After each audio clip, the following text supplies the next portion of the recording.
Welcome to Introverts Own Your Voice. I'm Tom Marcoux. And I'm Johanna. This episode is about personal energy paradox. Your way to success, better than time management. Johanna, I have a question for you. When was the time you felt courageous? I think the first time I really felt really courageous was my first workshop that I did. Why did you need courage for that? Oh, I was scared to pieces about messing up, saying the wrong thing. Exactly. But somehow you had the energy to do a good amount of rehearsals, right? Rehearsal was mandatory. So here's an important thing, and this is why I call it the personal energy paradox. In order to have a good life, in order to be a good person, we need to have enough energy in order to get things done and get them done consistently. And so many times when I've talked with audience members or clients and they say, oh, I need a better way of doing time management. What they're really talking about is I need a way to overcome procrastination. I need a way to push myself to do what's courageous. And I'm suggesting that standard time management doesn't fulfill what we need. Just writing a to-do list, often for many of us, is a guilt list. I can relate to that, Tom.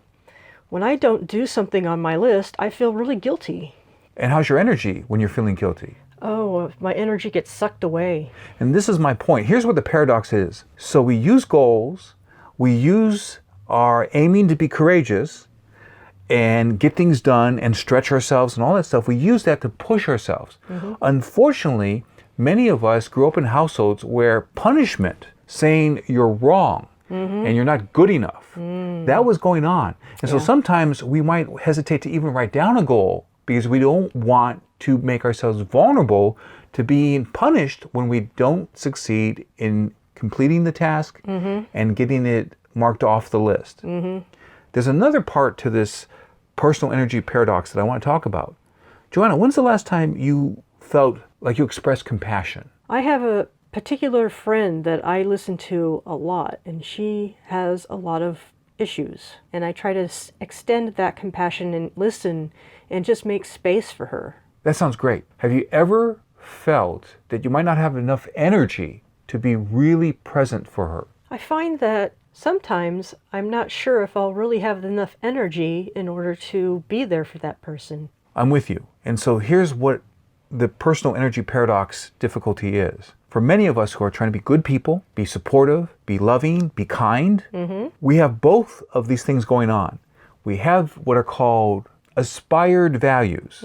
That means we aspire to be present, be kind, be compassionate, be courageous. We aspire to those values. And then we have something else called practice values, which is, this is what we actually do in real life. We may think of ourselves as really kind people, but if you were in the subway system, either in San Francisco or New York City, something like that, and you see someone who looks a bit off, and then you see somebody else go and help them, you go, oh, thank goodness. Because you didn't have any extra energy. You didn't have a buffer. And many of us don't have a buffer of time either. I'll give you an example. If you have a buffer of energy and a buffer of time, then you could do the kind thing. A friend of mine got hurt, has a difficulty with the leg, is using crutches, needed to get up this flight of stairs. One young man saw this and said, would you like some help? That's very nice of you. I know, it gives you, the old phrase is, restores your faith in humanity, right?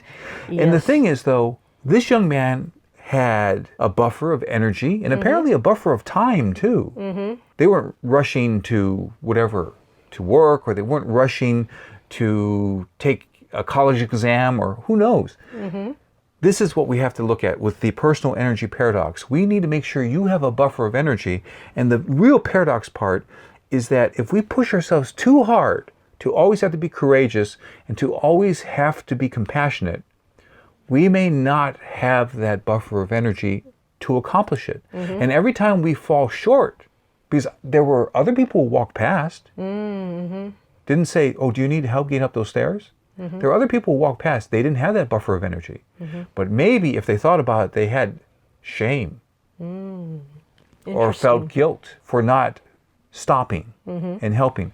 The main point I have here is that we need to pay attention to how we are living in our daily lives. We need to create that buffer of energy. We need to also realize that when we discover that we don't have the energy, we have to practice two things. One, self-compassion. Compassion is a powerful word, particularly this definition. You see suffering with a desire to relieve it. We have to look at ourselves and say, I see suffering in myself. Now, I've gone through a time where I had chronic pain from a shoulder injury. And I discovered that chronic pain takes away your energy. Yes. There goes the buffer of energy. When in that situation, I would have to have the energy to do physical therapy exercises. I would have to have the presence of mind to reduce a schedule so that I have the energy to heal. I would like to at least summarize where we've come so far with the following. Personal energy paradox. To be doing something better than standard time management, just writing a list, you have to pay attention and generate some self-compassion. You have to see where you're suffering. You have to want to relieve that suffering. You have to devote energy and reserve space to take care of your own suffering so that you can reach towards the aspired values of being courageous and the aspired value of being compassionate towards other people. I'm not saying this is easy, but I am saying that we might be able to simplify by just checking things out. How am I doing? The word is halt. Am I hungry? Am I angry? Am I lonely? Am I tired? Have some self-compassion. Relieve the hunger or the anger or the loneliness or the tiredness. It could be as simple as making space to call a dear friend so that you can have a break for 5 or 10 minutes just to hear their voice and realize somebody cares about you. This is part of self-care. Now it looks like a good time for a Marcoux moment. This is when we look at one of the 47 books we have up on Amazon, and I share an excerpt from a book. The book is Create Your Best Life. Unleash your charisma and confidence to change the world. Now, I'm going to start on page 3. The first time I wrote the title of this book and attached a subtitle of Change the World, I felt a rush of joy and excitement. I called a close friend and immediately, like a terrible reflex, he said, change your world. He diminished the idea. I know he was trying to be helpful. Perhaps he thought that change the world might reduce sales. Some cynical people might scoff at the magnitude of change the world. Fine, I'm not writing for them. I am writing for you. Something positive waits to be created by you, to be expressed by you. Now I'll coach you through this book so that you'll learn how to create your best life and change the world. Now over here on page 102, I want to share this section. Get over denial. Denial can kill your dream. How? What you do not know and you do not fix can drop your dream cold. For example, this year will be a breakthrough year for my team. How do I know? I will do things that I've never done before. The idea is to get over the denial that I already have all the people and elements I need at this moment. So that's the close of this excerpt from the book, Create Your Best Life. Unleash your charisma and confidence to change the world. Johanna, I'm curious. What are you going to keep from our conversation? I think the most important part is just reminding me about that I need to do self-care. Excellent. Self-care and paying attention are the essence of how we take care of our aspired values, courage, and compassion. Let's remember that compassion is seeing suffering with a desire to relieve it. Self-care helps us to relieve our suffering inside ourselves, and then we have the energy. And that's how we overcome the personal energy paradox.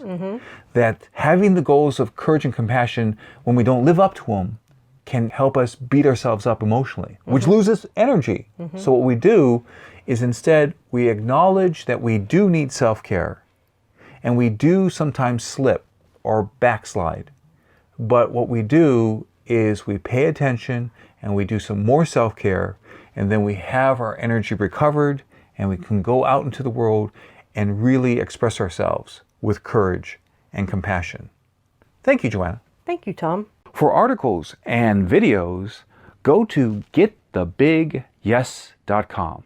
Also, visit yourbodysoulandprosperity.com. We're glad that you heard this broadcast, and we invite you to Click to subscribe. and then you'll be supporting me and Johanna and our message. And so now remember, Introverts can show their best self with strategy. I'm Johanna McLeod. I'm Tom Marcoux. Thank you. Be well. Bye.